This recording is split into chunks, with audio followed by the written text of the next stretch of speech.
പ്രവാസി മലയാളി യുവതിയായ അതുല്യയുടെ ഷാർജയിലെ ഫ്ളാറ്റിൽ നടന്ന ദുരൂഹ മരണം നിയമപരവും വൈകാരികവുമായി നിരവധി ചോദ്യങ്ങൾ ഉയർത്തിക്കൊണ്ട് കേരളത്തിലും യുഎയിലും ചർച്ചാവിഷയമായിരിക്കുകയാണ്.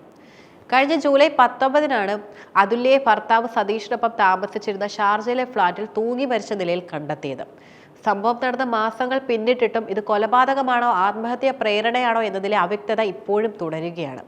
കേസിന്റെ അന്വേഷണത്തിൽ പിതാവ് രാജശേഖരൻ ഉന്നയിക്കുന്ന ശക്തമായ ആരോപണങ്ങളും ഭർത്താവിന് ലഭിച്ച ഇടക്കാല ജാമ്യം കോടതി റദ്ദാക്കിയതുമാണ് ഈ കേസിനെ വീണ്ടും നിർണായക ഘട്ടത്തിൽ എത്തിച്ചിരിക്കുന്നത്.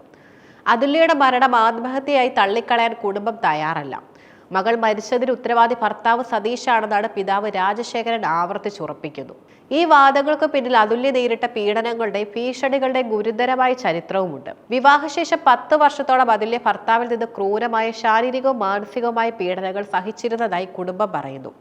മദ്യലഹരിയിൽ സതീഷ് അതുല്യെ മർദ്ദിക്കുന്നതിന്റെ വീഡിയോ ദൃശ്യങ്ങൾ പുറത്തു വന്നതും പീഡനം സഹിക്കാനാകുന്നില്ലെന്ന് അതുല്യ പറയുന്ന ദൃശ്യങ്ങളും ഈ ആരോപണങ്ങൾക്ക് ബലം നൽകുന്നു. സതീഷ് അതുല്യെ കൊലപ്പെടുത്തുമെന്ന് പറയുന്ന വീഡിയോ സന്ദേശം ഉൾപ്പെടെ പുറത്തു വന്നിട്ടുണ്ട്. ഇത് കേസിന്റെ ഗൗരവം വർദ്ധിപ്പിക്കുന്ന നിർണായകമായ തെളിവാണ്. പുതിയ ജോലിയിൽ പ്രവേശിക്കാനിരുന്ന മകൾ ഒരിക്കലും ആത്മഹത്യ ചെയ്യില്ലെന്ന് പിതാവ് ഉറപ്പിച്ചു പറയുന്നു. മരണ ദിവസം നടന്ന സംഭവങ്ങളിൽ ദുരൂഹതയുണ്ടെന്നും അദ്ദേഹം കൂട്ടിച്ചേർത്തു.